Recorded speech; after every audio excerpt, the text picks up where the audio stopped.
오늘 하나님의 말씀은 로마서 1장 16절에서 17절입니다. 로마서 1장 16절에서 17절, 신약성경 239페이지에 있는 말씀, 로마서 1장 16절 17절입니다.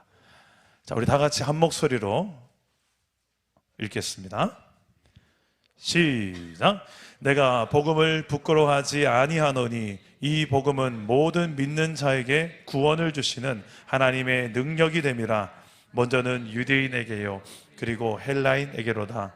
복음에는 하나님의 의가 나타나서 믿음으로 믿음에 이르게 하나니 기록된 바 오직 의인은 믿음으로 말미암아 살리라 함과 같으니라. 아멘. 네, 오늘 하나님 말씀을 전해주신 목사님은 대구 경북의 전설가도 같은 존재. 저는 이분 하면 참 우리 대구 경북을 참 대표했던 한 목사님으로 떠오릅니다. 제 주변의 친구 목사들은 다 아버지라고, 영적 아버지라고 부르더라고요. 그래서 참 주변의 목사님과 가까이 있는 동역자들 참 부러워하죠. 그럴 만한 참 목사들에게 존경받는 목사님, 이렇게 흔쾌히, 저는 이렇게 작은 곳에 안 오실 줄 알았는데 기꺼이 바로 가야지 하고 오시더라고요. 너무 감사했는데, 오늘 말씀을 전해주신 목사님은 우리 여러분 잘 아시는 한성교회 도원웅 목사님이십니다. 오늘 설교 제목이 대체 불가인데, 다른 누구와도 대체 불가인 목사님, 우리 도원웅 목사님 아니실까 생각합니다. 우리 목사님을 사랑하는 마음으로, 기대하는 마음으로 우리 뜨거운 박수로 목사님을 맞이하겠습니다.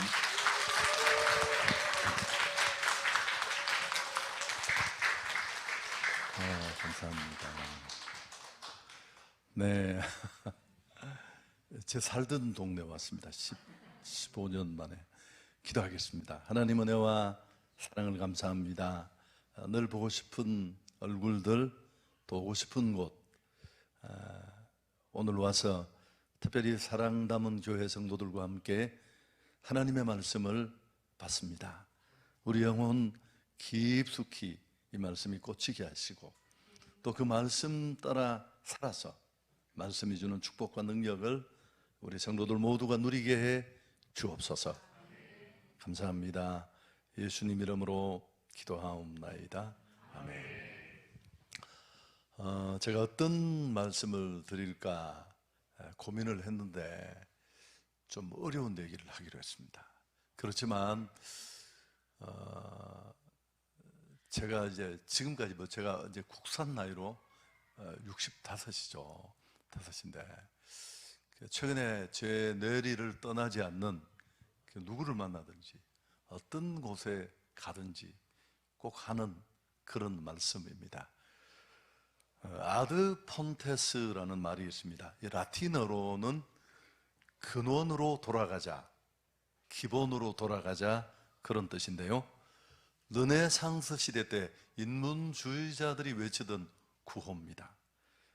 시간이 지나면서 그리스 사상이 조금씩 변질되자 안타까워하면서 과거의 원전으로 돌아가자, 이런 구호였고, 또 우리 종교 개혁자들도 이 구호를 줄곧 외쳤습니다. 또 기업도, 이윤을 목적으로 하는 기업도 이것저것 별짓 다 해보고 잘 안 될 때 신음처럼 외치는 말이 기본으로 돌아가자. 이미 많은 시간과 비용을 허비하고 나서 한참 뒤에 그렇게 말합니다. 그런데 이 기본으로 돌아가자는 이 슬로건 구호를 너무너무 잘 설명해 주는 예를, 대체적으로 이 예를 많이 듭니다. 스타벅스의 예를 드는데, 스타벅스는 최전성기를 구가했습니다. 그러다가 2007년에 위기를 맞습니다. 매장을 방문하는 고객 증가율이 사상 최저치로 떨어지고 주가는 무려 42%를 곤두박질합니다. 여러분 기억나실지 모르지만 그때 막 음식도 팔고 그랬습니다. 이 스타벅스 매장에서 안 되니까. 그때 이제 원래 이 스타벅스를 만들었던 하워드 슐츠는 사실은 경영에서 벗어나 있었습니다. 그는 다시 CEO로 전격 복귀해서 이제 이 스타벅스를 살리기 위한 혁신 프로젝트를 가동합니다. 이 비결 세 가지는 정말 우리가 꼭 곱씹을 만한데, 첫 번째, 회사의 모든 문제는 내 잘못입니다. 이렇게 말한 하워드 슐츠의 용기와 리더십, 그는 경영에 있지도 않았습니다.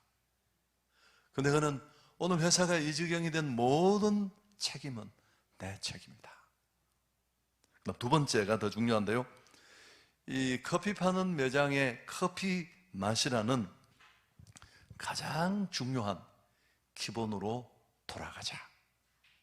강력한 메시지. 그 다음 세 번째가 뭐냐면, 이런 인식에서 내려진 기본으로 돌아가려는 처절한 노력을 실제로 실행합니다. 리더십 컨퍼런스, 또 바리스타들의 기본 교육. 문제의 핵심이 최고의 커피를 제공한다는 스타벅스의 기본 철학에 충실하지 못했다라고 진단을 한 그는 미국의 7,100개 매장 전체 문을 닫았습니다. 7시간 동안. 그리고 바리스타들을 모아서 커피를 만드는 교육을 다시 시킵니다. 비용이 무려 $600만 들어갔습니다. 그 다음에 뉴올리언스에 매니저들을 다 모아서 역시 리더십 컨퍼런스를 합니다. 1만 명의 매니저가 모였는데 행사 비용으로 무려 $3,000만 들어갔습니다. 여러분, 이 두 가지 이벤트는 강력한 터닝 포인트가 되었고, 지금 우리가 알고 있는 제2의 전성기를 맞고 있는 이 스타벅스가 만들어지게 된 겁니다. 이런 혁신과 변화를 만드는 그 근저에 역시 아드 폰테스라는 기본으로 돌아가자는, 한국 교회가 어렵다는 건 아시죠? 정말 어렵습니다. 원래 어려웠어요. 그동안에 정체 내지 감소를 꾸준히 하고 있었는데 숫자를 숨기면서 어떻게 버텨왔어요. 그러다가 복병인 코로나를 만나서 대체적으로 정확한 데이터는 아직 나오지 않았습니다만 약 30% 정도를 잃어버렸습니다. 더 힘든 게 뭔 줄 아시죠? 여러분 교회는 제가 잘 모르겠습니다만 약 25%에서 정도의 성도들이 현장 예배를 나오지 않는 겁니다. 자기는 온라인 예배를 드리면서도 나는 교인의 의무를 다하고 있다. 교회가 이보다 더 심한 요구를 하면 나는 기꺼이 교회를 때려치우겠다. 저희 교회도 500명 정도가 버티고 있습니다. 저는 용납하지 않습니다. 그건 교회가 아니다. 교회는 공동체다. 어쨌든 오늘 다행히 한국 교회는 어려워졌는데, 여러분, 한국 교회 오늘 이런 어려움의 원인은 물론 한두 가지가 아니에요. 여러 가지 얘기를 들 수 있는데 가장 큰 문제 중에 하나도 역시 똑같은 이런 기본을 놓친 것이 있습니다. 오늘 제가 그 얘기를 여러분과 나누고 싶은데요, 여러분이 기대했던 설교는 아닐지 모르지만 그 기대를 뛰어넘는 내용일 수 있고요. 교회가 무엇일까요? 정말 교회만이 줄 수 있는 그 무엇이 무엇일까요? 마치 스타벅스의 커피맛 같은 핵심 가치, 어떤 경우에도 포기하거나 놓칠 수 없는 그 본질이 뭘까? 여러분, 뭘까요? 너무너무 간단하게 복음입니다. 복음. 예수가 그리스도 되신다는. 자, 오늘 로마서의 말씀을 읽었는데요, 16절에 보면 내가 복음을 부끄러워하지 아니하노니 이 복음은 모든 믿는 자에게 구원을 주시는 하나님의 능력이 됨이라. 여러분, 인간은 어떤 존재일까? 이건 굉장히 철학적인 질문이에요. 간단하지 않습니다만은 인간이 어떤 존재인가를 좀 성경적인 관점에서 설명해 보면, 답을 해보면 인간은 구원이 필요한 존재입니다. 왜 그렇게 말할 수밖에 없느냐 하면 우리는 죄를 가지고 태어납니다. 어머니 뱃속으로부터 태어날 때 그걸 원죄라고 하잖아요. 그 원죄를 근거로 살면서 수없이 많은 죄, 결국 죄 때문에 고통받고 죄값으로 죽음을 맞게 됩니다. 온갖 문제에 시달리다가 죽음은 끝이 아니에요.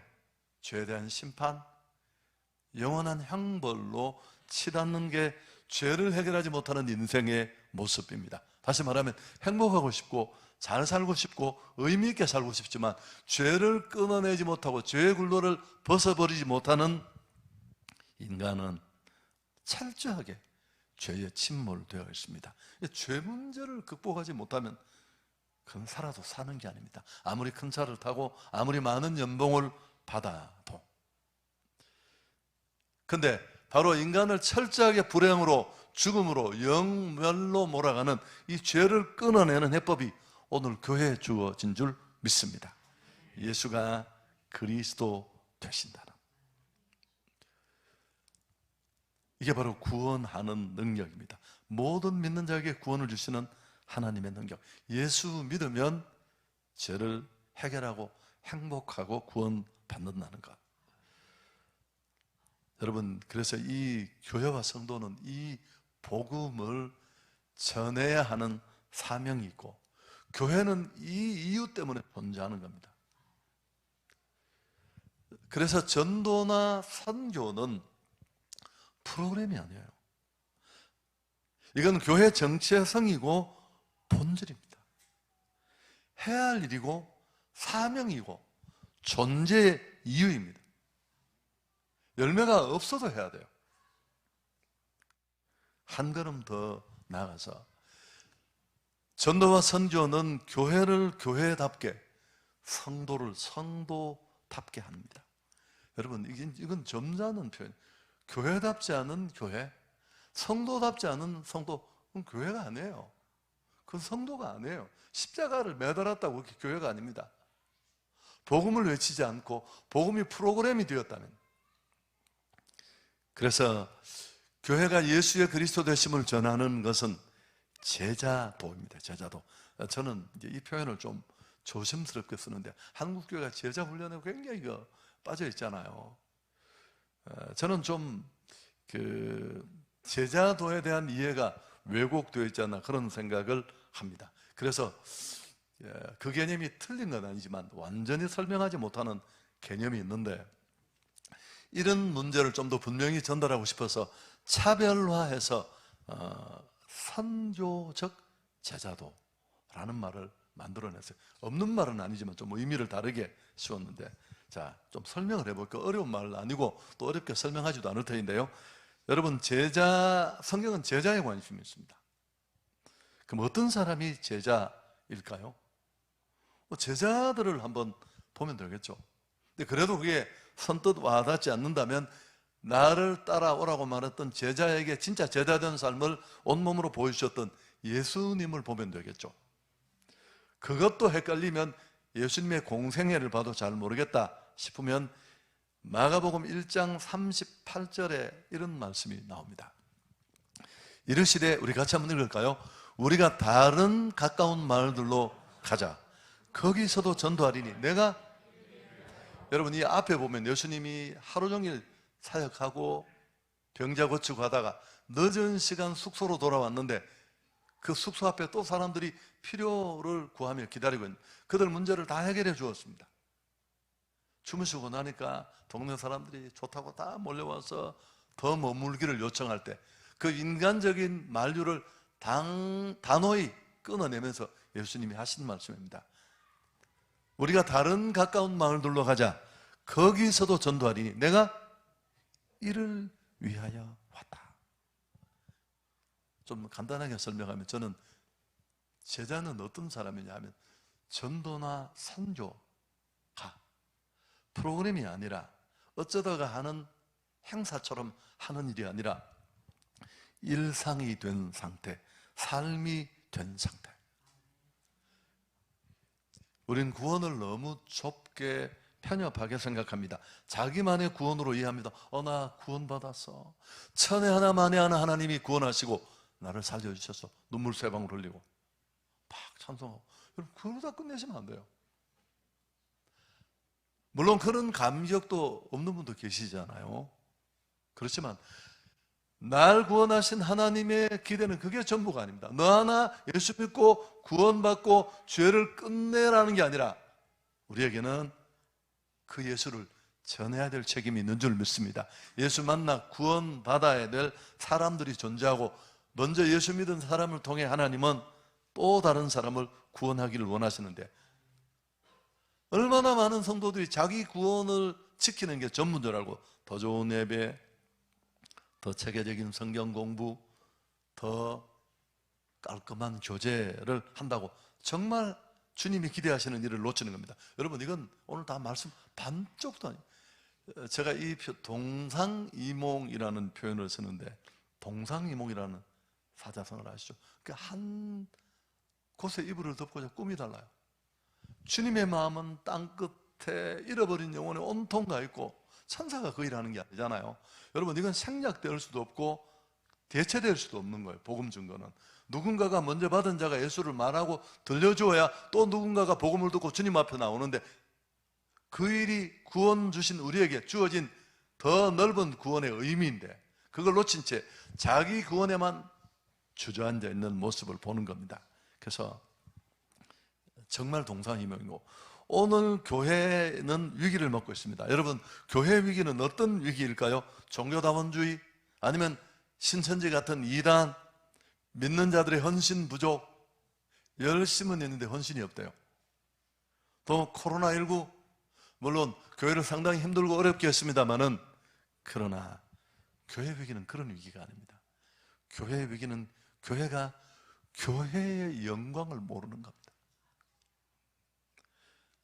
여러분 교회가 가지고 있는 세상 누구도 그 무엇으로도 해결할 수 없는 인간이 어떤 좋은 차, 어떤 좋은 집에 살아도 행복하게 할 수 없도록 만드는 그 죄를 끊어내는 복음의 능력, 복음의 영광이 오늘 교회에 주어진 줄 믿습니다. 예수가 그리스도라는 죄 때문에 거덜난 인생 행복하고 싶어도 고민이 아무리 커도 근데 그런 인생이 예수의 피, 복음으로만 행복해질 수 있습니다. 여러분 이 영광을 정말 모르고 있습니다. 삶을 강조하는데 여러분 삶이 고상해야 되지만 아무리 고상 떨고 나누어도 복음은 별도로 전해져요. 교회는 세상보다 더 나은 수준의 윤리가 필요합니다만 그것 때문에 주변의 사람들이 구원받을 수는 없습니다. 그래서 교회의 위기는 정체성의 위기입니다. 이게 제가 내리는 결론입니다. 정말 복음을 힘있게 선포하고 날마다 복음을 흘려보내고 그 복음을 통해 죽어가던 영혼들이 죄를 끊어내고 돌아오고 그들이 예수가 주인 되시고 왕 되심으로 회복된 그 하나님 나라를 누리는 행복과 기쁨이 그 심령에 넘치면 뭐 문제 다 해결되죠. 그 복음 증거는 그래서 멈출 수도 없고 중단될 수도 없는데 왜 본질이니까요. 존재 이유고 프로그램이 아니니까. 2021년이었나요? 코로나가 왔던 해 잊을 수가 없는데요. 저는 이제 1년에 2달을 쉬는데 2월은 제가 이제 주일만 예배를 드리고 이제 보통 쉴 때였는데 그 해도 쉬고 있었습니다. 외부 그래서 그때는 주일도 어떤 분한테 맡기고 제가 제주도에서 쉬고 있었는데 갑자기 코로나가 이게 2월 마지막 주로 제가 딱 시작이 된 거예요. 막 뭐 행정 명령이 내려지고 그래서 제가 불안할 것 같아서 우리 교회 전화를 했어요. 우리 행정 목사님한테 전화를 했더니만 목사님 뭐 성도들이 막 전화 오고 중직자들도 교회 못 오겠다는 사람들이 많습니다. 그래서 제가 목사님 상황이 어떤가요? 물었더니만 그 친구가 아주 똑똑한 친구인데 내가 가는 게 낫겠죠. 네, 목사님 오시면 성도들이 덜 불안해할 것 같습니다. 그래서 제가 설교 부탁했던 분에게 양해를 구하고 토요일 2시에 비행기를 잡아 타고 왔어요. 갑자기 주보에 아무것도 두려워하지 말라. 코로나가 그렇게 셀 줄도 모르고 제가 설교를 따고 왜 떠느냐고 말이야. 막 소리를 질렀더니만 교회 오라고. 그래서 설교를 마치고 제가 딱 와 있는데 우리 장모님, 선임 장모님이 저를 찾아온 거예요. 저희 교회는 정말 그 목회자인데 정중합니다. 함부로 말하고 그런 교회가 아니에요. 뭐 보통 교회도 다 그렇지만. 그래서 막 와서 목사님 너무너무 죄송한데 자기가 드릴 말씀하시라고 그러니까 이제 한성교회나 뭐 경산중앙교 똑같잖아요. 그 행축하고 이제 그게 3월달 되면 시작을 해서 5월달 가니까 이분이 목사님 이런 분위기에 그 행복한 사람들의 축제를 할 수 있겠느냐는 겁니다. 막 온갖 우울한 표정을 해가지고 그래서 내가 장로님 내가 실력이 없어서 공부는 그렇게 썩 잘 못했지만 내가 눈치 하나는 빠릅니다. 내가 이 상황을 모른다고 생각하십니까? 충분히 알고 있고요. 그리고 누구보다 사람들이 불편해하면 저 못하거든요. 막 뻗대고 이런 스타일이 원래 안 해요. 나 못합니다. 그러나 장로님 이거 본질입니다. 나 경상서 그 건축 2번 하면 내가 죽을 도둑놈으로 몰려서 죽을 고비를 넘기면서도 내가 단 한 번도 멈추지 않았다.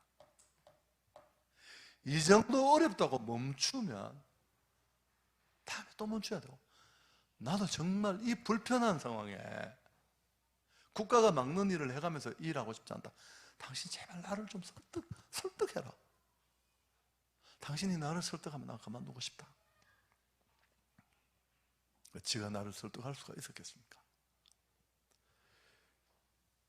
여러분 다 했습니다. 여러분 이제 제가 좀 정리를 해서 10스텝 과정, 행축을 2번 하고 그 행축의 과정을 우리가 10스텝으로 다시 시스템을 완벽하게 그 스텝을 그대로 다 밟았습니다. 제가 이렇게 적어 다니는데 목사님 그 코로나 우리 중직자들은 30% 40%가 교회를 오지 않았습니다. 뭐 직장에서 쫓겨날까 봐 눈치가 보여서 지 건강 아낀다고. 여러분 2020년이었네요. 2020년 봄에 5월 마지막에 1751명의 세가족이 왔습니다. 216명이 결신을 했고요. 21년 봄에는 3857명이 왔습니다. 가을에 639명, 22년 봄에 4740명, 22년 가을에 1600. 그리고 이제 뭐 동계 선교, 이제 여름 선교를 가는데 여름 선교, 겨울 선교 가자. 여름 선교를 외국도 가고 그랬는데 못 가니까 그래서 우리 선교팀 목사님이 또 이 경산서 간 친구예요. 진대훈이라고 지금 암사동 담임을 하는데 그 친구 쓸 데가 별로 없는데 딱 하나 쓸 때는 게 열정입니다. 이 멈출 수 없는 어마무시무시한 열정이 있습니다. 하여튼 참 네 신기하다 내가 맨날 그러는데 그 친구가 나보고 묻는 겁니다. 목사님 저 죄송한데 언제나 그 친구는 질문이 많아요. 저희들 그 여름 성교를 그래서 이제 외국을 못 가니까 외국 같은 뭐 거제도 아니 울릉도 그 다음에 제주도 뭐 이런 데를 정해서 가려고 그래서 나보고 성교 간다고 뭐 성교 가야지 했는데 이제 그 울릉도를 제주도를 딱 출발하려고 하는 그 전날 저녁에 지침이 내려와서 단 2명도 함께 못 가게 된 거야. 나한테 또 묻는 거야. 목사님 나한테 묻지 마. 그런 거 나한테 어려운 거 묻지 마. 나도 말할 제가 믿음이 없으니까 네가 알아서 해. 그런 거 묻는 거 아니야 임마. 왜 맨날 나한테 물어 내가. 그러니까 이 친구가 또 열심히 정말 충만하고 분별 없는 열심이 있잖아요. 그래서 이 친구가 제주도를 갔습니다.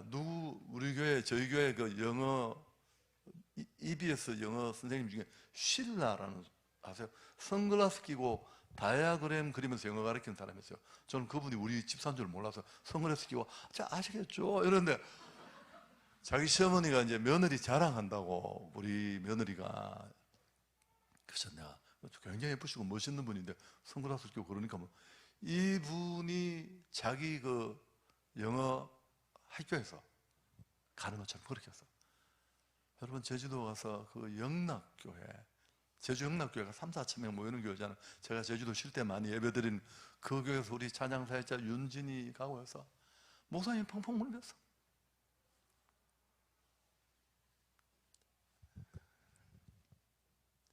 어떻게 이런 일이 가능하냐?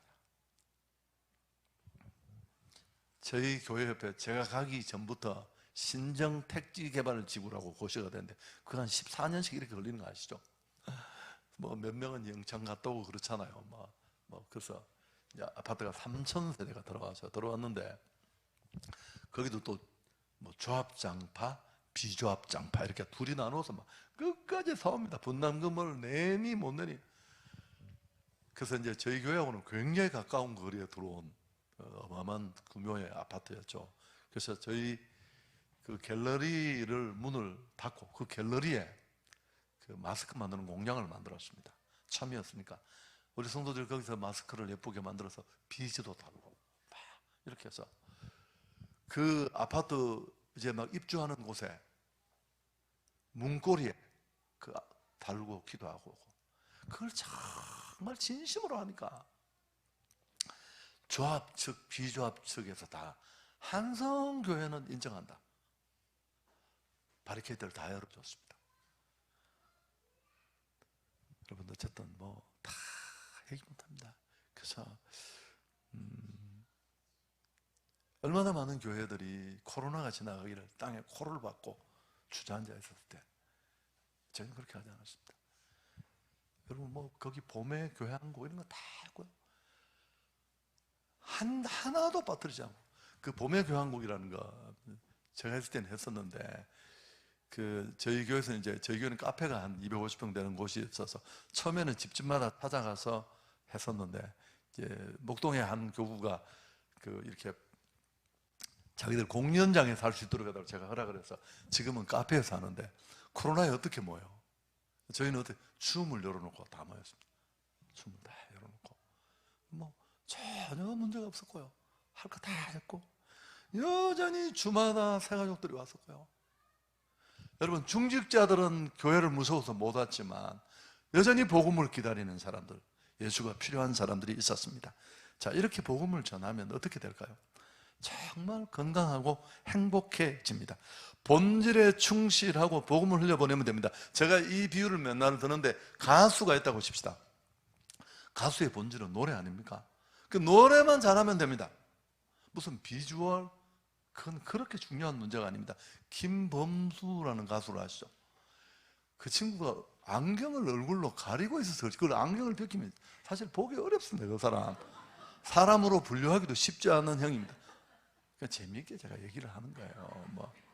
근데 나가수에 나와서 딱 맨날 언도에서 그러던 친구가 실력을 딱 받고 나니까 인정받고 존경받고 자긍심 높아지고 그 뒤에 돈도 따라오고 다 교회도 역시 마찬가지입니다. 저는 경산서도 그랬지만 서울 이제 제가 가서도 목사님에게 잠깐 말씀을 드렸습니다만은 저희 교회는 빚이 158억에 이자를 7.1% 주고 있던 교육자 사례를 4달을 못 준 침몰한 부도가 난 교회였죠. 제가 계산을 못해서 갔는데 가서 그냥 예배 잘 드리고요. 그 다음에 열심히 복음 전했습니다. 열심히 복음을 전했는데 어쨌든 하나님이 은혜를 주셨는데 사람들이 많이 몰려오고 그랬었죠. 그런 게 있었는데 하나님이 가장 기뻐하시는 일을 할 때 그 기쁨이 교회 안에 부어지는데 누가복음 15장에 비유가 3가지가 나와요.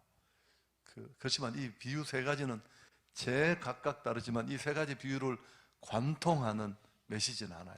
제일 처음에 잃은 양 비유, 잃은 드라크마 동전 비유, 3번째가 잃은 아들 탕자 비유가 나옵니다.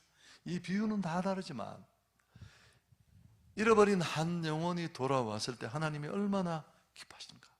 사실은 교회의 행복, 성도의 행복은 여기 있습니다. 카페에서 사이다 까먹고 무슨 으쌰으쌰하는 행복 아니에요. 그건 상처 줄 수도 있고요. 충분히 평균적으로 오가지 못하면. 그런데 하나님의 뜨거운 사랑과 기쁨이 넘치는 하나님이 정말 기뻐하는 이 복음의 형편이 되든 안 되든 최선을 다하면 그 하나님 아버지의 기쁨이 교회와 성도 안에 부어집니다. 교회가 뜨거워지고요. 마치 사늘하게 식은 관이 뜨거운 물을 그 파이프 라인에 흘러보내면 뜨거워지는 거죠. 죄송합니다. 저희 한성교회는, 제가 뭐 한성교회 목사니까 이게 다예요. 단 한 번의 야외, 단 한 번의 체육대회, 단 한 번도 없었어요. 우리 뭐 성경 퀴즈 한 적도 없고요, 시간도 없고요.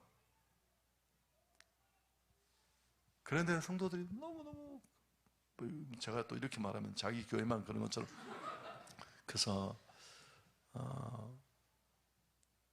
성숙한 교회로 되어가고요, 아버지의 마음을 진짜 이해하는, 주님의 마음을 알고 따라가는, 그리고 은근히 성도들이 진짜를 알거든요. 이게 요새 그 많이 쓰는 표현이 진심이다, 뭐 그런 표현. 그러니까 전도를 안 하는 교회가 어디 있어요? 전도를 강조 안 하는 교회가 어디 있어요? 그러니까 그런 정도가 아니라, 저희 교인들은 정말, 자, 우리 교회 진짜 진심이다. 제가 예를 들어 볼게요.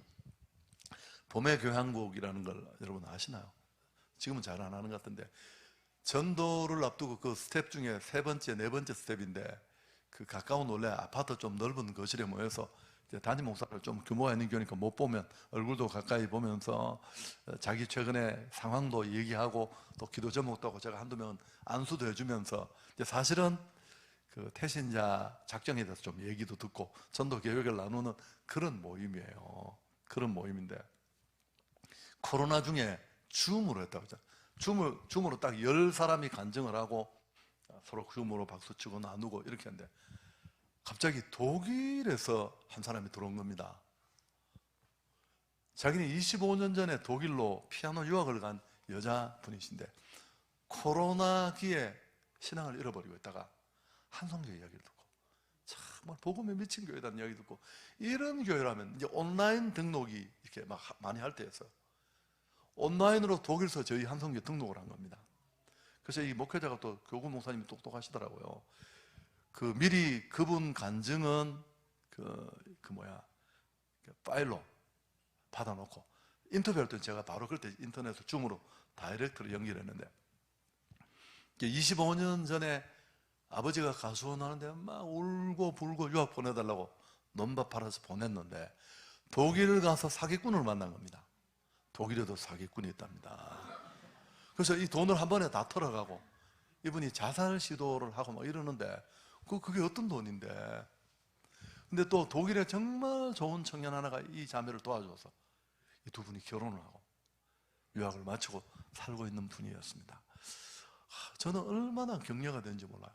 근데 그 다음에 2021년이었던 걸로 제가 2년인가 기억이 되는데, 제가 또 그 줌에 누가 들어와서, 저는 한성교회로부터 320km 떨어진, 전 320km 떨어진 줄도 몰랐습니다. 여수에 살고 있는 사람입니다. 자기 여동생이 우리 한성교회 권사님이신데, 언니가 시집을 조금 어렵게 가서 어려운데, 그 뒤에도 부부가 경제적으로도 어렵고 너무너무 힘든 삶을 살아서 이 동생이 늘 언니한테 전도를 했더니, 언니야, 예수 믿어야 된다. 그게 쉽지 않잖아요. 이분이 여수까지 흘러갔는데 견디다 못해서 온라인으로 등록을 한 겁니다. 여기는 여수로부터 320km 떨어진 곳이 한성교회로부터.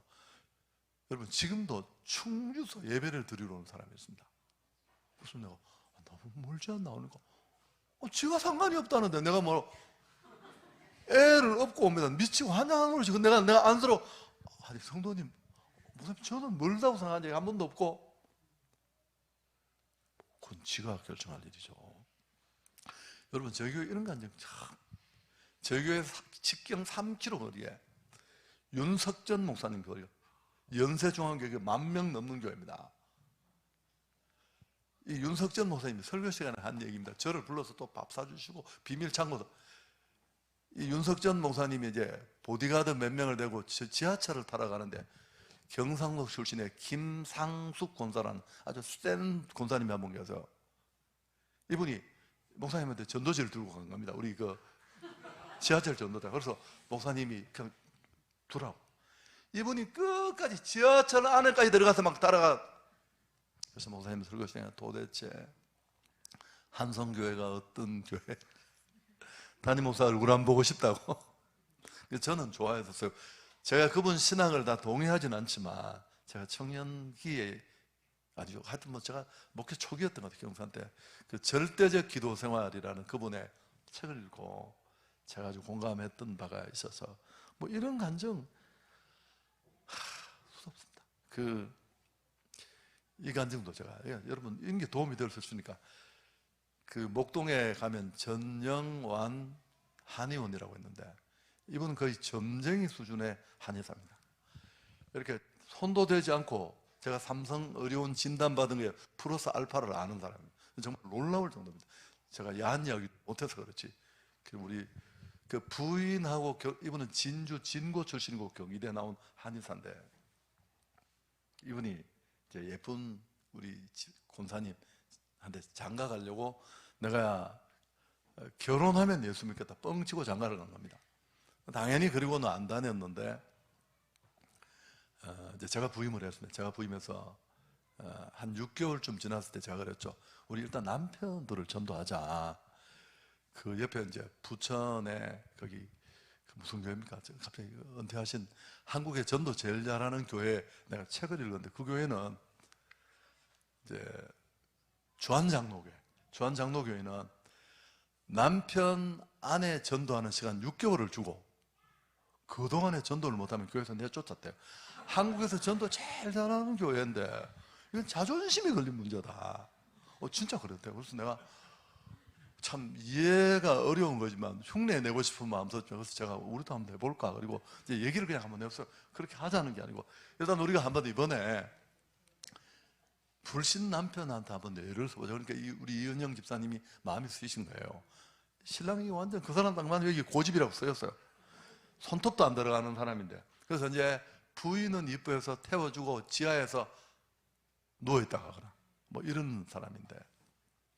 그래서 이제 그분이 왔었어요. 제가 기억이 나는데 저 뒷자리에 부인 옆에 앉아가지고 이렇게 있었는데 이제 나중에 한 6년이 흐르고 나서 저희 행축 주일에 간증을 할 때 이야기를 하더라고요. 자기가 사실 아내 따라 딱 왔는데 아내가 막 울더라는 거야.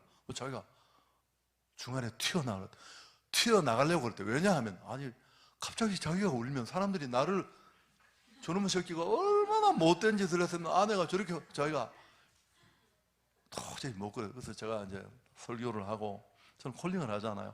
오늘 복음을 이 예수님을 나의 구주로 믿기 원하는 분. 딱 0.1초 만에 손을 들었습니다. 그 자리에서 부인이 놀랐어요. 그 다음 날부터 새벽 기도를 나오기 시작했어요. 부인은 새벽 기도 나온 사람 아니에요. 어쩌다 나오는 분인데. 새벽 기도 나오더니만 몇 달 있다가 목사님 목소리가 잘 안 들린다고 앞으로 오기 시작을 했어요. 2년 만에 이분이 방언을 받았어요. 해가 난리가 나가. 진주 내려가서 아버지도 한의사인데 앞으로 제사 없다고 여기다 아버지 도끼 들고 이놈의 싸가지 없는 놈 새끼 인간 버렸다고. 여러분 그래도 부모는 자식을 못 이기잖아요. 6년 뒤에 아버지가 서울로 올라와서 자식하고 화해하고 그래 우리 제사 드리지 말고 서울 모여서 다 같이 예배 드리자. 여러분 이제 저희 교회 이제 임직을 이번에 하는데 저희 장로님 저는 이제 9분밖에 없어요. 제가 10명 이상은 세우지 않는다는 게 제 원칙인데 장로님 한 분이 시뮬레이션을 해왔는데 목사님 도대체 원하시는 사람이 몇 명입니까? 나 10명입니다. 여기 자리 10자리밖에 없는데 자리 어디 있느냐고 내가 그래서 했는데 판사거든요. 그분이 서울대가 무서워. 목사님 이렇게 가면 3년 뒤에는 3명밖에 안 남는데 그래서 내가 너무 놀라서 나 계산을 안 해봤네. 그래서 이번에 5분을 뽑는데 저희 기준이 10가지예요. 정말 까다로운 기준이에요. 제가 이 기준을 만들 때 오늘 여기서 내가 처음으로 말하지만 이 사람 한 명에는 아무도 안 될 줄 알고 만든 기준. 그 사람이 누구일까요? 그 한의사 아저씨. 이 10가지. 뭐 전도 10명부터 해서 다 하나의 그 조건이 많은데 그래서 열심히 하고 뭐 이런 간증 수도 없습니다. 여러분 이분들이 만들어내는 그 간증이 얼마나 모든 교회가 다 마찬가지지만 얘기가 좀 옆으로 갔는데 이걸 다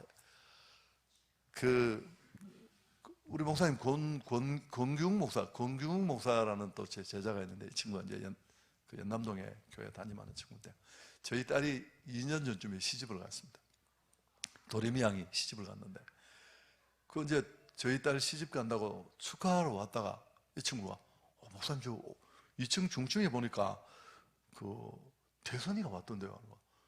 그래서 대선이가 누구야? 저희 청년이 1000명 넘으니까 제가 그 대선이가 누군데 하니까 그 신정동에 막 온몸에 문신하고 다니는 약간 살짝 깡패 선우로 하는 애가 있었어요.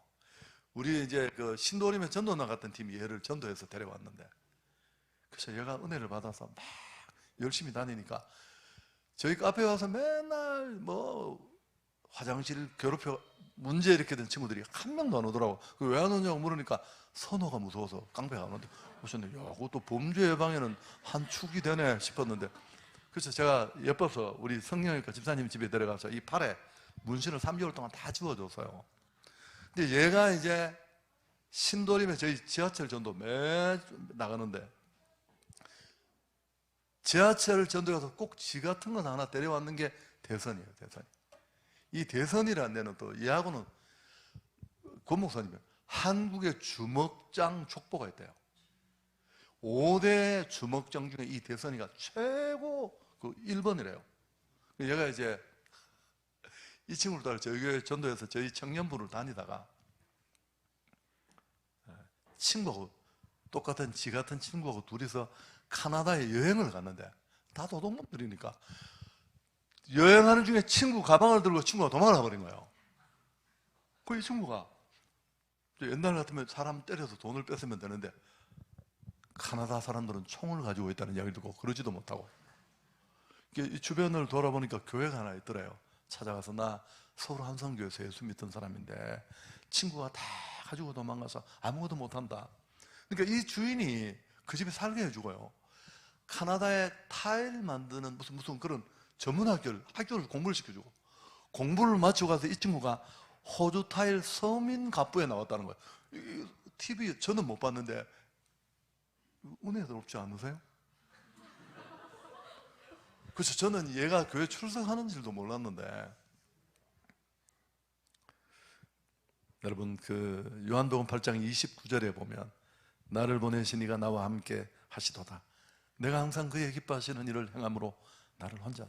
이건 제 간증입니다. 저는 별 실력도 없고 내세울 거 없는데, 또 제가 전도를 많이 하는 사람도 아니에요. 그렇지만 이 교회의 본질, 복음의 본질을 그냥 뭐 여기서 12년, 거기 가서 15년, 이제 다음 달이면 제가 만 15년이 돼요.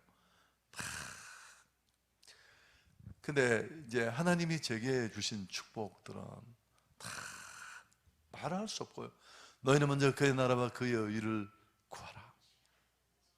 그래서 하나님이 정말 기뻐하시는 일을 행하면 하나님이 어떤 은혜를 주시는지.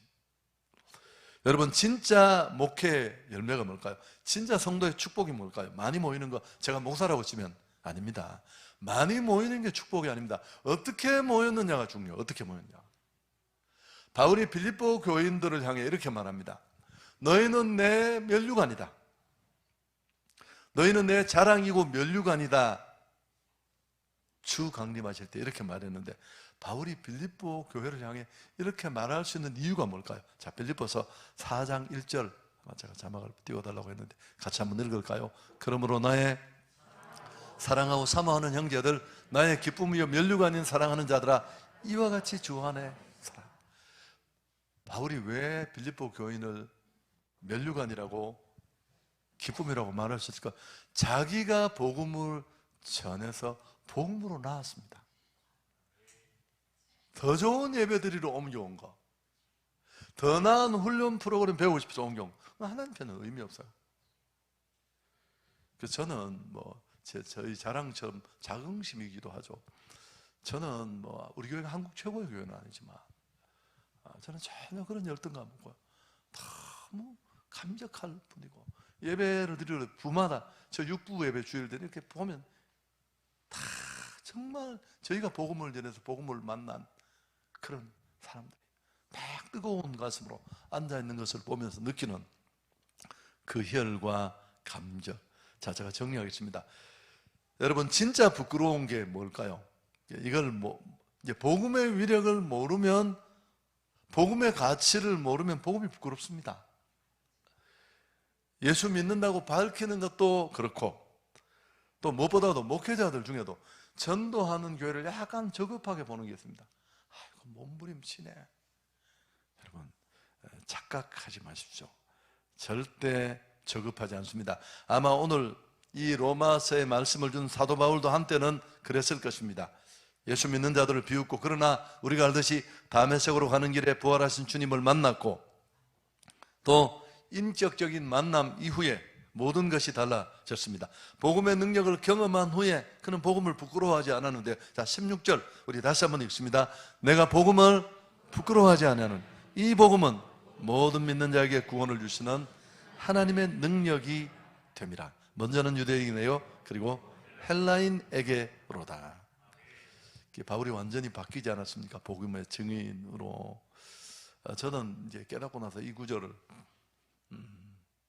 읽고 정말 울었습니다.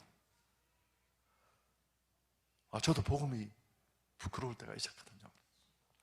제가 이 얘기는 참 그 얘기를 하면 내가 초라해질 수 있는데, 제가 경산중앙에 있을 때입니다. 이 남천에 헤비타트 사랑의 집짓기 본부에서 집을 21채인가 지었어요. 제가 오래전에, 이 숫자는 틀릴 수 있어요, 집 숫자는. 그래서 이제 정금모 장로가, 과기처장, 이분이 지금 모르는, 그때 헤비타트 총재였어요. 그분이 축사를 하러 오고, 제가 이 지역에 좀 큰 교회 목사라고 제가 설교를 하고, 그 21채를 사랑의 집을 지어서 그분들한테 전달하는 그 전달 시간이었어요. 근데 저는 이제 대외적인 행사고 뭐 일반인들 중심의 행사라고 생각을 해서 약간 아리송한 나눔 이야기 이런 이야기들이었습니다. 근데 정금모 장로가 딱 축사로 올라오자마자 예수 믿어야 된다고, 무슨 집에 살고 그게 무슨 상관이 있느냐고. 나 진짜 쪽팔려서 죽는 줄 알았다. 그거 제가 해야 될 얘기잖아요. 제가 이제 좀 너무 원색적으로 표현을 했는데, 여러분 이분은 천재 중에 천재입니다.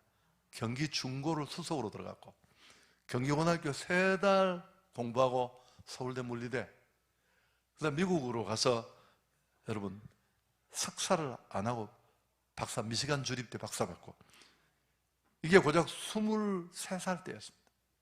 MIT 공대 연구원, 과기처 장관, 우리나라 카이스트를 만든, 한국에 인재 돌려서 좀 국가 기반을 튼튼하게 한다고 미국이 보내줘서 우리나라 온 사람이에요. 근데 이분이 어떻게 그럴까요? 세계적인 학자지만 자기 아들의 이 불치병을 통해 하나님을 만나고 복음의 능력을 경험한 겁니다. 그러니까 입만 열면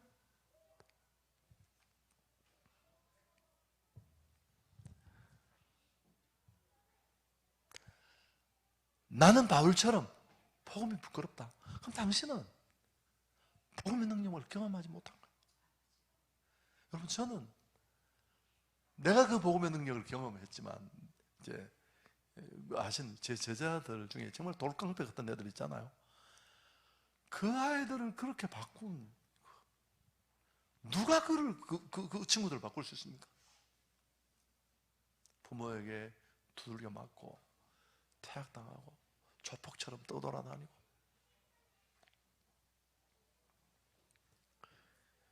기독교인으로서 나의 실상을 제대로 알고 싶습니까? 복음은 내게 어떤 의미가 있는지를 진짜 알고 싶습니까? 그건 내가 어떤 자랑을 자랑하는지를 보면 압니다. 학벌, 자식, 연봉, 교회 카페 크다고. 아이고 참 기가 막혔어요. 여러분, 저희 카페도 250평이거든요. 그게 자랑입니까? 자, 그럼 바울은 뭘 자랑했을까? 자, 갈라디아서 6장 14절 같이 읽습니다. 그러나 내게는 우리 주 예수 그리스도의 십자가 외에는 결코 자랑할 것이 없다. 바울이 이렇게 말하니까 바울이 자랑할 게 없습니까? 여러분, 바리새인 중에 바리새인, 가문, 시대의 석학 밑에 배운 그 어마어마한 학문 출신 성분 뿐만 아니라 그는 영적 세계도 열려서 3층 천을 경험하고 온 사람이에요. 스펙 깔까 한두 가지가 아니에요. 내게는 우리 주 예수 그리스도의 십자가 외에 결코 자랑할 것이 없다. 여러분, 예수가 그리스도라는 이 정보는 교회만이 줄 수 있는 소식입니다. 만일 그리스도인인 복음을 받은 우리 교인들이 침묵하면 누구도 이 정보를 줄 수 없습니다. 그 무엇으로도 누구도 대할 수 없습니다. 교회만이, 복음만이 이것을 가능합니다. 그래서 제가 오늘 설교 제목을 대체 불가. 제가 이게 서울에 가면 그 88 밑으로 지나가는 노들길이라는 길이 있어요. 제가 이제 총신 강의할 때 그 길로 많이 간, 어느 날 그 길로 이렇게 강의한다고 하는데 뒤에서 막 소리가, 제 차 그 고급차의 유리를 뚫고 돌아서 나 천지가 무슨 탑차 아닌 탱크 같은 차에다가 온 되게 주의 소리를 믿으라 글자를 써서 확성기를 들고 다니다 소리를 지르는데 내가 열이 팍 받더라. 아니, 너 미친놈이 이 서울 한복판에 말이야 저렇게 소리를 크게 해가지고. 여러분, 제가 그러다가 어떤 사람,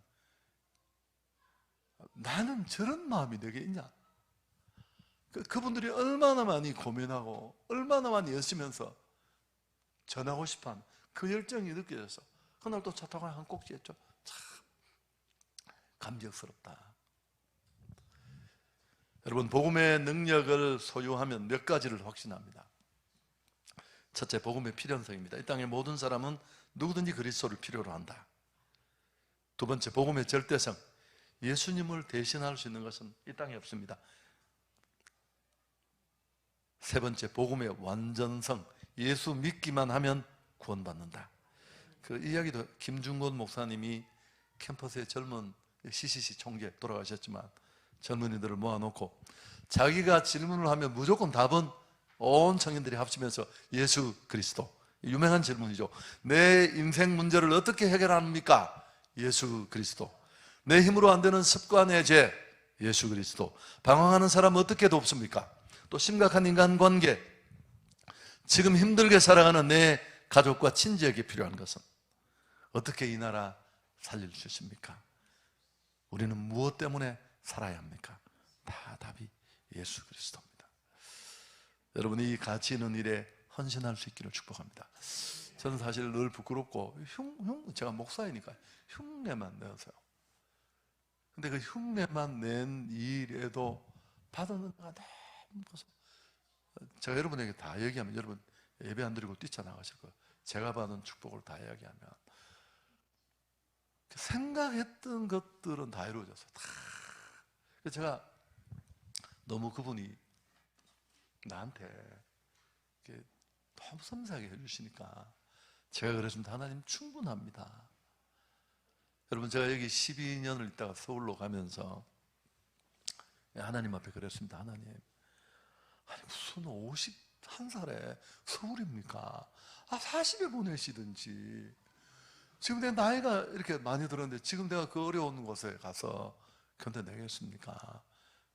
이제 마음으로 그렇게 기도를 하고 응답을 기다리는데 하나님이 제 마음속에 주는 생각이 그래, 뭐 네 말도 일리가 있는데 너 나이 많이 안 본다면서 뭐 나이는 숫자라면서 그럼 40이라고 생각하자. 뭐 그런 마음도 들고 이렇게 갔는데 뭐 응답을 받고 갔지만 제가 이렇게 기도했습니다. 아무것도 12년을 이 척박한 대구 땅에, 경산 땅에 또 참 상상하지 못하던 그런 꿈꾸는 것 같은 사역을 저는 진짜 했거든요.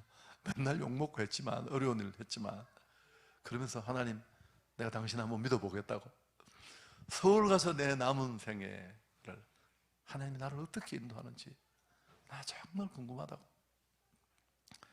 여러분, 158억의 빚을 7.1%가 주는 그 빚을 어떻게 갚아요? 예산의 6배를 넘어섰는데 사람들이 저를 보고 어떻게 사냐고 물으면 제가 빚 가운데 살고 있다고 맨날 그랬었죠.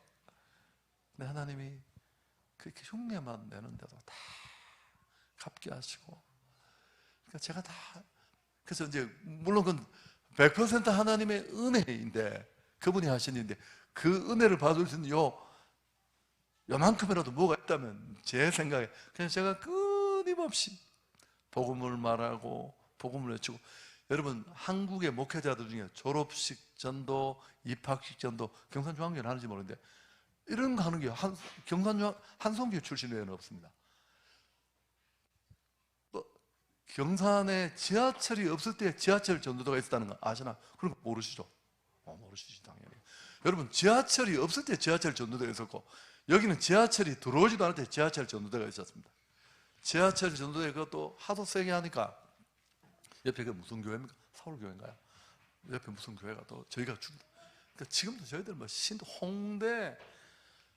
홍대까지 저희 교회로부터 거리가 여러분 홍대가 정말 와서 깡패도 있고 막 이런 곳인데, 저희 금요일 밤마다 금요철화만 되면 청년 한 300명이 홍대 불금 전도에 갑니다. 그럼 저는 늘 불안한 거야. 그것도 행패 부리는 놈들이 없느냐고 물으면 또 참, 우리 청년 목사님이 6명인데 6명 평균 키가 87쯤 되고 85는 없습니다. 제일 작은 게 우리 사위인데 81이고 전부 뭐 87, 이제 뭐 덩치 산만한 친구들 이래 딱 들어가서 돌아다니면 누구 한 사람 말하는 사람 내가 너무 감사하다. 그것도 참 하나님 은혜다. 여러분 그 전도한다고 무슨 그날 누가 돌아옵니까? 저희들 뭐 신도림부터 시작해서 저희 이제 한 5년 전에 마을 전도대가 5, 6년 됐구나. 저희 70인 전도대라는 전문 전도대가 있는데 10개 지역에서 전도대를 만들어 달라고 하길래 그냥 저거 하라고. 뭐 전도하는데 뭐가 나쁘겠냐. 지금은 저희는 마을마다 거점을 딱 완전히 잡고 참 그 마을 전도대장의 위세가 우리 70인 전도대 위세보다 더 대단해요. 그 존중감을 딱 보면 알잖아. 그 정해진 곳에서 정말 열심히 하고. 저는 자, 요약이면 너무 자꾸 길어지니까 저도 가야 되고 여러분도 마쳐야 되니까 자, 이 얘기만 하고 마치겠습니다. 여러분, 한 교인이 죽으면서 목사를 청했습니다. 그래서 목사가 만나러 갔더니만 뒷방에 어두컴컴한 곳에 불도 반쯤 꺼놓고 그렇게 앉아서 초췌한 모습으로 있었습니다. 그분은 교회에서 정말 열심히 있고 존경받는 성도였는데 그를 찾아온 목사에게 이렇게 말했습니다. 목사님, 저는 죽는 게 두렵지 않습니다. 나는 예수 그리스도를 알고 있고 내가 구원받았다는 것도 알고 있습니다. 나는 천국 간다는 것도 압니다. 나는 죽는 것이 두렵지 않습니다. 근데 목사님, 저는 죽는 것이 부끄럽습니다. 나의 구세주를 만나는 것이 부끄럽습니다. 목사님, 저는 영혼 구원자가 아닙니다. 전도자가 아닙니다. 나는 누구도 예수 그리스도께 인도한 적이 단 한 번도 없습니다. 여러분, 정말 82% 정도의 성도가 자신에게 복음을 전해준 사람이 있잖아요. 그 복음의 빚을 진 거거든요. 경상도 사람들은 빛도 빛인데 서울은 다르게 한다는 거 아죠. 빛과 빚은 다른 것입니다. 그건 안 헷갈려도 되는데요. 그래서 여러분 꼭 정말 부끄럽지 않은 그런 삶을 살 수 있기를 축복합니다. 제가 이게 좀 긴 얘기를 짧게 하려고 힘들었는데 어쨌든 제가 드리고 싶은 요지가 뭐냐 하면 예수가 그리스도라는 이 복음을 외쳐보면 그 복음이 만드는 그 변화를 여러분이 꼭 경험하시고 교회 성장, 교회 부흥은 그 뒤에 다 따라오는 겁니다. 다.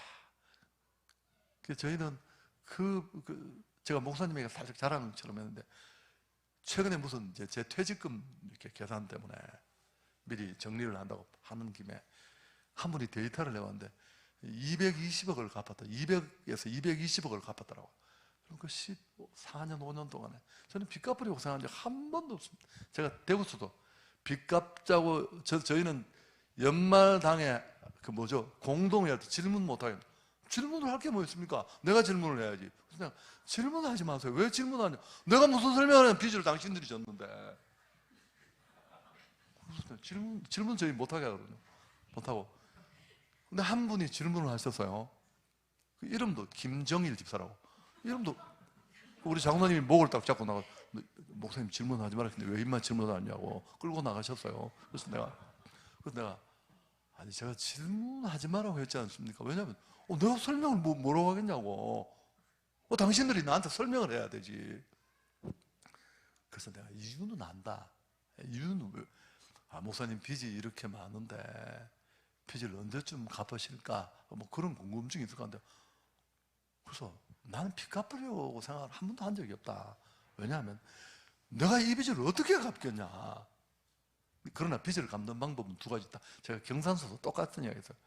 첫 번째는 빚을 갚으려고 막 안 먹고 안 쓰고 막 교회 할 일도 안 하고 오만상 뒤집어 쓰고 그럼 그건 교회도 안 되고 아무것도 안 되는데, 두 번째 방법은 지금 빚이 너무 커서 에드벌룬처럼 코를 붙여서 숨도 못 쉬는데 교회가 좀 커져서 상대적으로 빚이 축구공만 하거나 농구공만 하면 이렇게 딱딱 몰고 다니면 된다.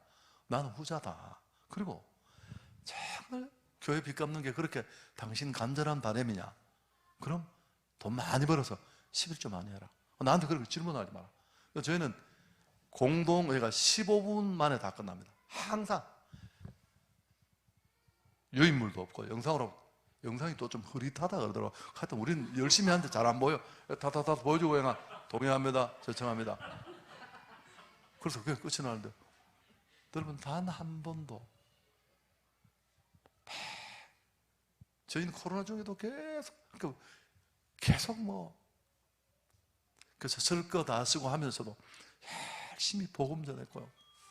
자, 좋습니다. 너무 이 찬양하고 마치겠습니다. 제가 정리를 잘 못했는데, 사람을 살리는 노래 이 찬양하고, 여러분 저는 우리 사랑 담은 교회가 어떤 교회가 되기를 원하느냐 하면 정말 무차별적으로 이 경산의 심령들을 향해 예수가 그리스도라는 복음을 전하고, 그렇게 교회로 달려오는 사람들을 통해 교회가 생명과 역동성을 드러내는 그런 교회가 되길 축복합니다.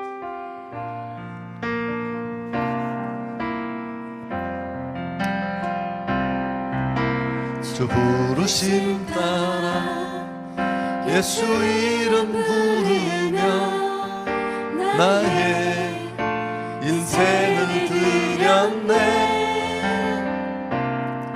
사람들 이해 못하고 결과 어떠하든지 주만 따라가기 원했네. 이제와 돌이켜보니 그저 부끄러울 뿐 모두 다 주의 은혜라. 벼랑 끝에서 나를 주의 손이 이끌어 여기까지 인도하셨네. 하나님 사랑 날 떠나지 않고 끝까지 사랑하셨기에 오직 예수와 십자가만 바라보면서 나의 생명도 아낌없이 드리기 원했네. 내 노래가 상한 영혼 일으켜 다시 살게 하는 노래가 되길. 주 배울 때 착한 일꾼이라. 우리 손 들고 찬양합니다. 내 노래가 내 노래가 상한 영혼 일으켜 다시 살게 하는 노래가 되기. 주 배울 때 착한 일꾼이라 칭찬받기나 한 번만 더 합니다. 내 노래가 내 노래가 상한 영혼 일으켜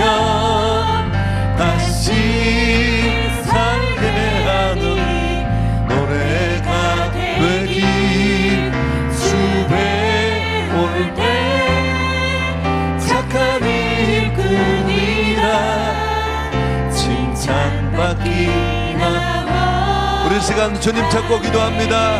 하나님 복음의 가치를 깨닫게 하시고 복음의 능력에 사로잡히게 하시고 담대히 목사님과 함께 이 경산의 영혼들을 끌어안고 또 이 지역과 민족 열방의 영혼들을 끌어안고 예수가 그리스도의 힘을 선포하는 본질과 복음의 강한 성도 교회가 되게 해주시고 그 복음 선포를 통해 그 복음을 듣고 돌아온 자들을 통해 멋진 소식, 놀라운 소식이 날마다 울려 펴지는 우리 사랑남은 교회가 되게 해주시고 그 일에 내가 가장 앞서 달려가는 천명이 되게 해 주옵소서.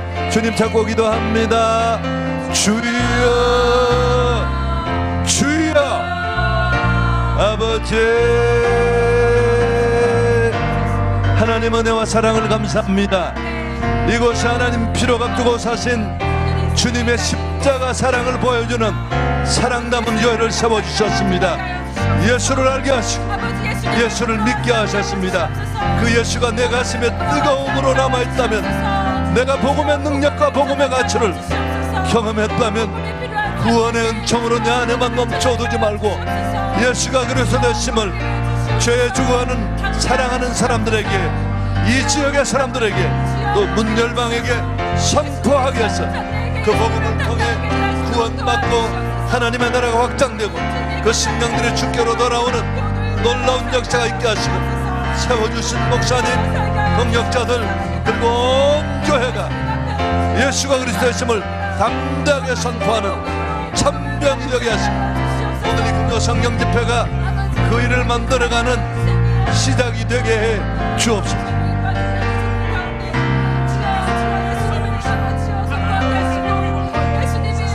믿음을 주시옵소서.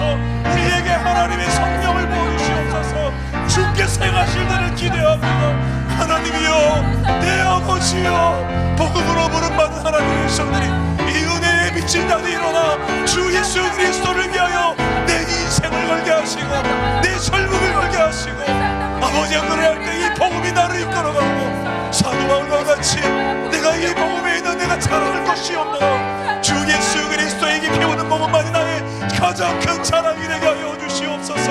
우리 사랑나무 교회 공동체가 일어난 영혼을 살리는 교회, 살리고 제자 삼는 이 사명의 목숨을 걸게 하여 주옵소서. 이를 위해 달려가오다는 믿음의 동력자들 300용사를 보내어 주시옵소서. 내가 그 300용사의 한 명이 되기 원합니다. 아버지 하나님이여 기도원의 그 300용사와 같이 아버지 하나님 나라의 용사들이 일으켜 세워주시옵소서. 주여 내가 여기에 있사오니 이 때를 위함이 아니겠습니까? 주님께서 이것을 위해서 나를 부으셨고 여기까지 인도하셨고 우리를 모아주셨고 그 많은 어려움 속에서도 우리가 아버지 참고 견디며 오게 하시니요 이 생명의 복음을 위해서 너희가 말해야 될 것이 있다고 너를 만난 하나님이 너를 통하여 만나는 영혼들이 있음을 알게 하시려고 하나님이여 이것을 위해서 나에게 기꺼이 내 인생을 드리고 내 삶을 드리게 하시고 하찮은 것 앞에 더 이상 우리 마음 빼앗기지 말게 하시고 오직 비오 예수 주 예수의 이름만이 나타나는 인생 되게 하여 주옵소서. 내 생명 안에 하나님의 생명이 흐르고 있음을 알게 하여 주시고 주께서 주신 이 생명이 흘러 나에게 주신 이 제 인생이 허락된 것처럼 아버지 하나님이여 더 많은 하나님 아버지 영혼들에게 이 놀라운 이 생명의 복음이 전달되도록 증거되도록 우리를 사용하여 주옵소서. 주여 우리가 그 복음 앞에 솔직하고 정직하게 서게 하여 주시옵소서. 주여 지복음 앞에 내 영혼 선에 주님 만난 그때 나 다시 돌아가 주님께 예배 드리며 다시 십자가의 길 걸으리. 많은 이들 말하고 많은 이들만 하고 많은 이들 노래는 하지만 정작 가지 않는 길 두려운 생각보다 많이 힘들고 험한 길보단 그저 말로만 가려기에 점점 멀어져만 가네. 내게 생명 주었던 그 길 점점 이용하려 하네. 내게 사랑 주었던 그 다시 복음 앞에 다시 복음 앞에 내 영혼 선해 주님 만난 그때 나 다시 돌아가 주님께 예배 드리며 다시 십자가의 길 다시 복음 앞에 내가 섭니다. 다시 복음 앞에 내 영혼 선해 주님 만난 그때 나 다시 돌아가 주님께 예배 드리며 다시 십자가의 길 걸으기. 우리 한번 오늘 기도했으면 좋겠는데요. 저는 오늘 목사님 설교를 들으면서 또 목사님을 잠시 의전하면서 이야기를 나누면서 솔직히 이렇게 목사님과 가까이서 한 20-30분 이야기한 적은 처음입니다. 근데 목사님이 너무 순수하셨어요. 이 순수한 열정. 목사님 참 순수하시네요. 저에게도 저런 순수한 열정이 있는데 왜 이렇게 과거형으로만 늘 이야기할까? 그러면서 오늘 설교 듣다가 저는 이런 생각을 했습니다. 마치 에베소 교회, 요한계시록에 예수님의 책망을 듣는 에베소 교회처럼 어디서부터 떨어졌는지 생각하고 회개하여 처음 행위를 가지라. 첫사랑을 다시 회복하라. 오늘 저에게 주신 마음입니다.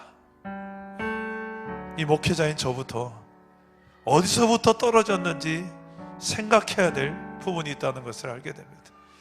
복음이 제 삶의 우선순위가 되지 못하고 복음이 우리 공동체의 목회의 우선순위가 되지 못한다면 그보다 더 우선이 뭐가 있을까? 원래 사랑 담은 교회 이름을 저는 살리는 교회라고 지으려고 했어요. 근데 다들 말렸습니다. 교회는 그게 뭐냐? 우린 죽는단 말이야. 그 별로 안 좋다. 너무 세다. 그래서 저도 기도하다가 좀 부드럽게 바꾼 게 사랑 담은 교회가 된 거예요. 좀 원색적이지만 사랑 담은 교회를 시작하기 전부터 하나님께 저에게 주신 마음은 살려라. 너는 여유롭고 느긋할지 모르겠지만 나는 급하고 중요하다. 한 영혼이 지금 사느냐 죽느냐 이 문제가 달려있다. 살려라. 그 마음이었어요. 그래서 살려라.